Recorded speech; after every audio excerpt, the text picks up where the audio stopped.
Hey guys, what's up? Welcome to the Hot Sauce. Slight technical issue, but we're here, we're live, and we're happy for you to join us. Still no sound effects. We're good. All right. Excellent. So the EOS Hot Sauce amplifies the most important EOS news every single week. And today we're happy to share updates about Pomelo Season 6 analysis report, Antelope 5.0 features discussion. There's a new EOS developer Twitter out there. Futurist conference in Toronto station's going to be there. Warf kit has reached an important milestone. Owlando is powered by EOS. Gate.io integrates EOS EVM. Pyth Network Oracle, and a cool video from ENF China. But before we get into that, first, I want to thank our unofficial sponsor, Pinax, for making this video possible. Pinax is unleashing the power of blockchain data. It's the evolution of Diffuse, and it allows Web3 developers across the crypto space to access the blockchain data they need. We're offering Firehose and Substreams technology, which is revolutionizing the way Web3 devs can work with blockchain data. And the blockchains we currently support include Arweave, Binance Smart Chain, Cosmos, Ethereum, Juno, Osmosis, Near, Polygon, and coming soon, Arbitrum, Avalanche, Optimism, and Solana. Of course, also, we're supporting Antelope chains like EOS and Wax. So if you want to try out the services, reach out to us. We can hook you up with some free access so you can get your hands directly onto the Firehose and Substreams technology stack. All right, let's get into the topics for today. Pomelo Season 6 analysis report is out this week. That means that your claims are coming soon, not available just yet. That's going to be about in the middle of next week. Let's take a quick look at the Pomelo Season 6 analysis report to see what happened in the latest season of Pomelo. So the analysis for this season resulted in $16,700 to be returned to the matching pool to be redistributed to grants that did not break the Pomelo rules. This is about twice as much as Season 5, but still much lower than Season 3 or 4. Of course, I'm not going to go over the full article. I encourage you to go check it out yourself. Of course, you can see all of the links to all the relevant stories in the show notes below. 2 grants were disqualified this season, Captain Black Bill and Wiz Network. While these projects are actually legit projects, other scammers impersonated them and applied for funding. We found out Captain Black Bill confirmed that that grant was not actually his, and so those grants were disqualified. There were also a couple of grants that had their matching allocation reduced. BitBeast minus 99%. Oopsies. Turns out pretty much all of the donations were Cybele Attack. Their matching allocation was reduced from $8,800 to just $100. EOS Ecosystem Dashboard, minus 35%. Some Cybele patterns were detected and those donations were collapsed. A couple of grants had their matching allocation reduced due to self-donation. Not necessarily, on purpose. Sometimes people don't realize that this rule exists, but we got Telos Astral Quest at minus 58% and EOS India at minus 3%. So what's next? Right now is the appeal period. So if you would like to appeal one of these adjustments, you can send a description of the action taken and any evidence you have to support your case to support@pomelo.io by Tuesday, August 8th. After that, we're going to open up the claims so you can check your email inbox for an email letting you know that the claims are available, probably sometime around August 9th or 10th. And finally, just want to highlight some of our most successful grants for Season 6. Top 3 grants in the EOS EVM. We've got EOS EVM Name Service, NoSwap, and MetaHub. On the EOS GameFi section, we've got Pink Cat Eating Papaya, New Chat, and NFT Game Stats. And for the Everything EOS pool, Social Recovery, Recover Plus Portal, DAObox, and Ecosystem Dashboard are our top 3 grants for EOS, for the Everything EOS pool. And then for Telos, we got the Open Block Explorer, Antelope tools, and Fortis Name Service API. So congratulations to these grants, and congratulations to everyone else who was able to earn some matching allocation during season 6. Finally, the last thing I want to highlight here from this report is the significant surge in GameFi grants that we saw this season. So season 5, we had less than 1% of grants being GameFi. This time around, we're up to 29%. Obviously, a massive increase, which really highlights the benefits for having different pools this season.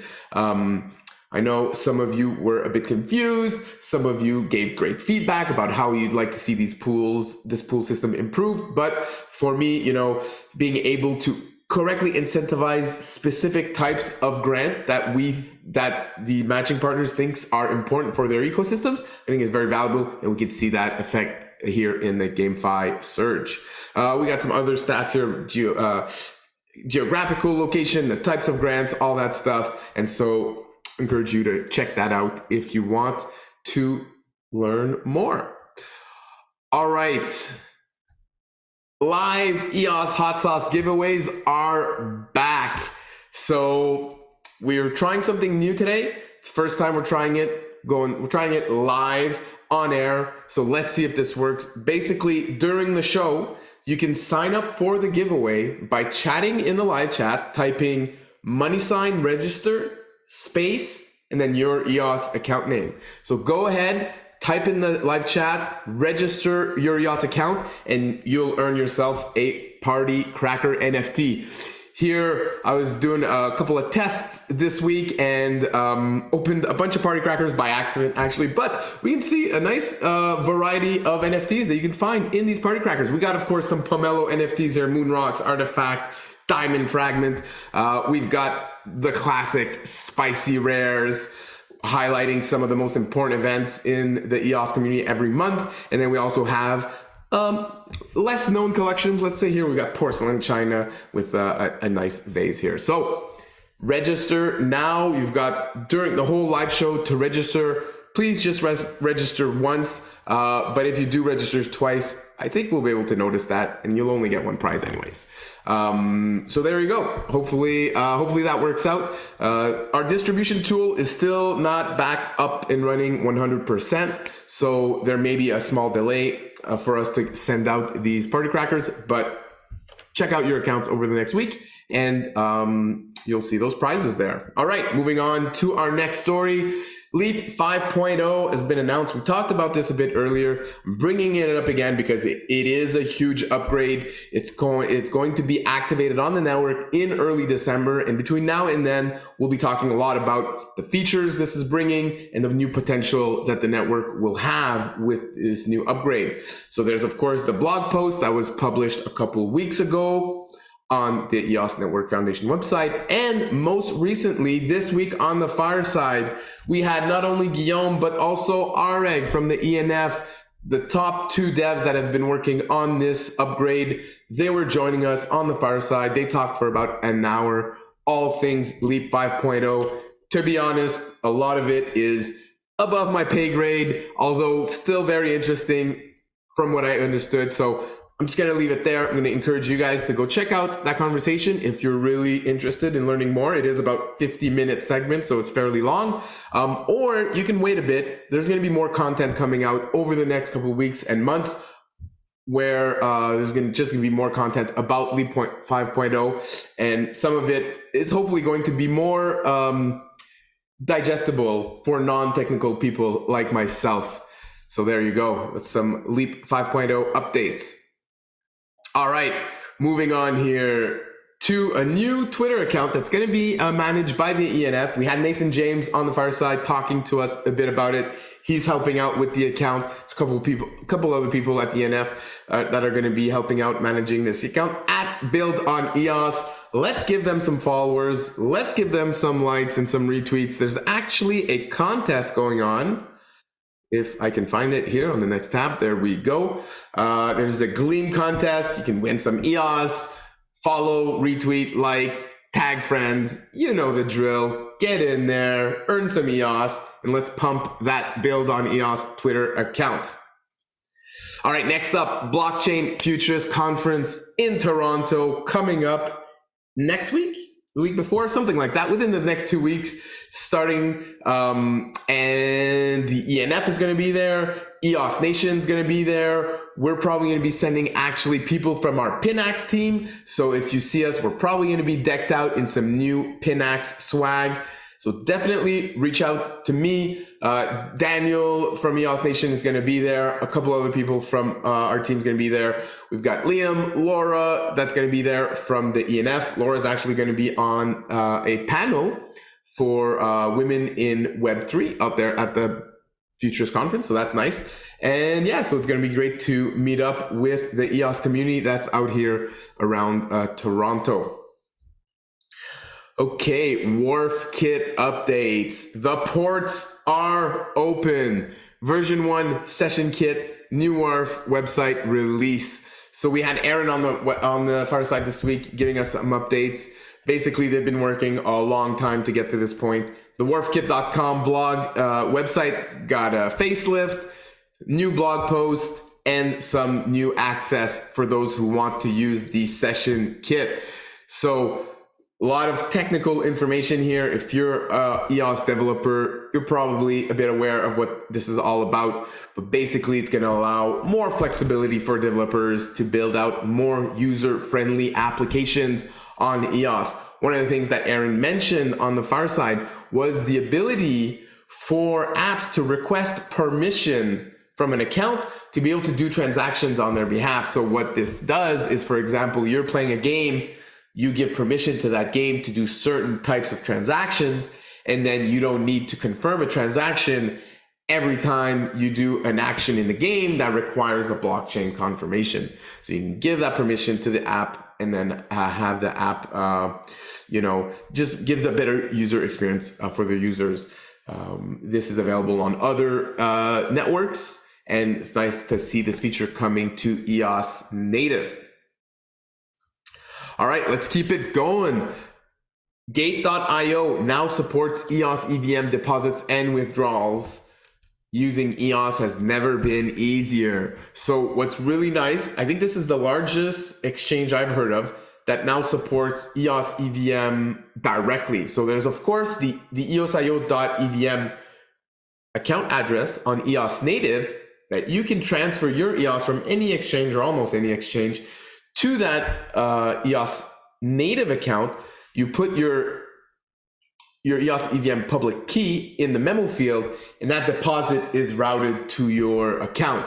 Now you don't need to do that whole rigmarole. You can simply directly choose the EOS EVM, put your pub key, withdraw, boom, just like every other EVM out there. So that's very cool. Gate.io still fairly large exchange, so it's nice to see them supporting EOS EVM so actively. All right, Pyth Network is excited to release its EOS USD price feed. So Pyth Network is actually the second largest oracle in the crypto space. Number one is Chainlink. And so here we can see that now EOS USD price feed is now available on 25 plus blockchains. So they don't actually mention that it's available on EOS. However, since this is an EVM project, I imagine we're going to be hearing some more news from Pyth Network, and hopefully they're going to bring their oracle of all of the cryptocurrencies that they support to the EOS EVM. So we'll stay tuned for that. All right, we're just about wrapping up the show. If you just tuned in, last chance reminder, sign up for our contest. You can only do so by tuning in live and joining us in the chat. You write #register space your EOS account, enter, and then our bots should be picking up that information automatically, and we'll be giving out party cracker prizes to everyone who signs up. All right, how Owlando leverages EOS to unleash gaming creativity, #powered by EOS. So the latest article here in the Powered by EOS series features Owlando. Owlando is an innovative cross-platform, user-generated content, social gaming metaverse, and rethinking the paradigm in this landscape. So Owlando seeks to reward players for exploring the infinite possibilities of social sandbox gaming.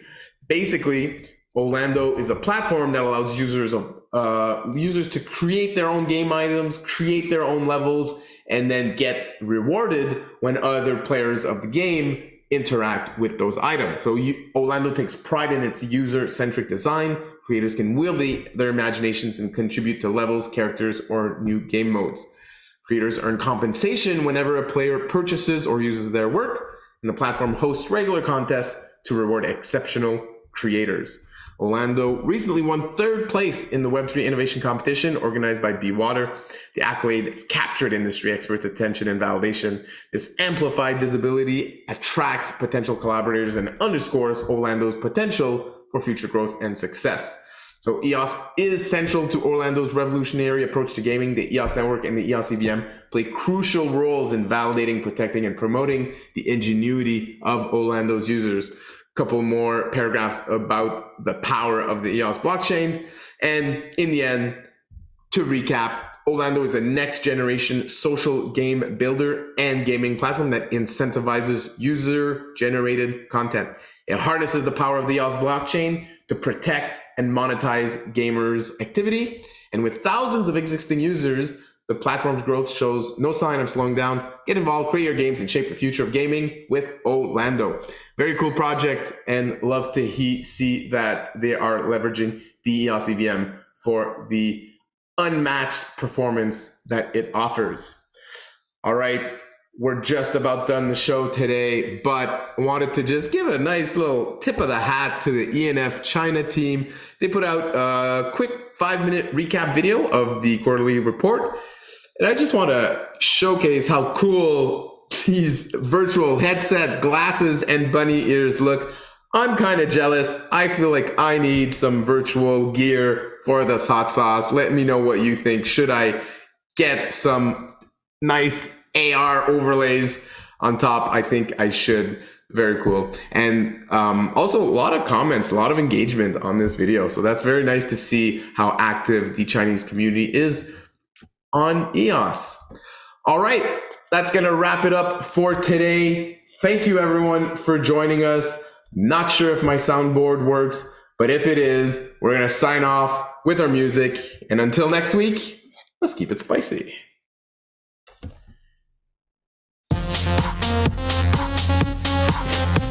I don't know, is there music? I don't know, I can't hear it. Apparently there is. See ya.